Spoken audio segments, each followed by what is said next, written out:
Ato ra gyud ni paminahon mga kaigalaan. Kining video sa usa ka CFD tanawa ha, atong paminahon. Aron atong masamtan kung sa iyang gipamulong. Maglibog ko ani mga protestante mga igsuon ba? Ang standard difference anaon ras mga protestante nga dili tinuod, bias mana, bugos mana. Bugos yun. Kaya nga naman, tanawa ra gyud na inyong reference nga nagaingon nga ang Romanong Katoliko tinuod ni Kristo, history by John O'Brien. Kinsa man si O'Brien pari mana. So klaro kay nga bugos. Karon atong paminahon ni iyang sumpay mga kaigalaan nganong mingon siya nga ngano nakaingon ta nga bugos kay bugos gyud kayo kay mogamit lag sinulat na pud nila mo na nga dili gyud mayo. Ay nako. Ang standard difference mga pinilangga ako nga mga protestante based ako ang gamay nga kahibalo sa ko ang research is disputable. Pwede na siya nimo ipa-dispute sa korte kung naa kay ebidensya nga nagpamatuod nga sayop ka na. Inyong nabati mga higala nga ang reference ko no undisputable no, kung mapalgan kuno nga sayop pwede kuno mo file ta sa korte nga sayop.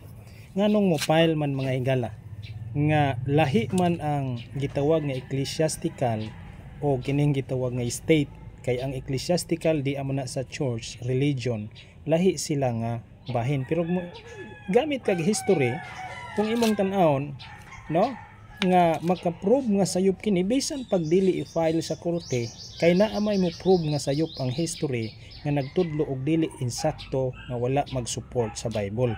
Tanawa ha, unsay warning ni Pablo matud pa niya dinhi sa unang Korinto 2 bersikulo 13. Paminaw higala.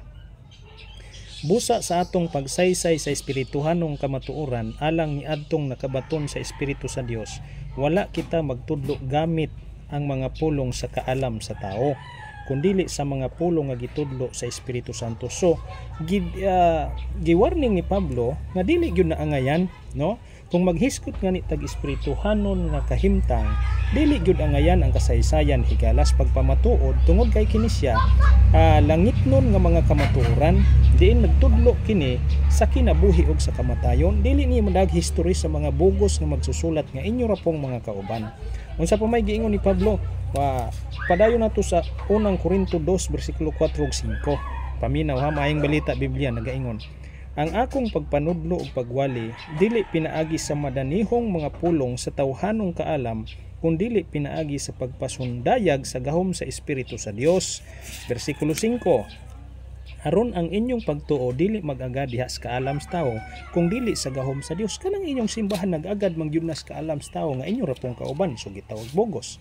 Busa ang inyong kaluwasan gisandig ninyo sa history dili pinaagis pulong sa Ginoo. Mo na higala naot nga ma-educate ka niini mga kaigsunan. Mo na nga ang iyang pamahayag mga higala wala gyud no, zero. Mo na siya mga kaigsunan dili husto pagpasalaag sa mga tao, mailad lang nila ang walay hibang kaagan sa ang kasulatan. Mao na siya mga kagilaan.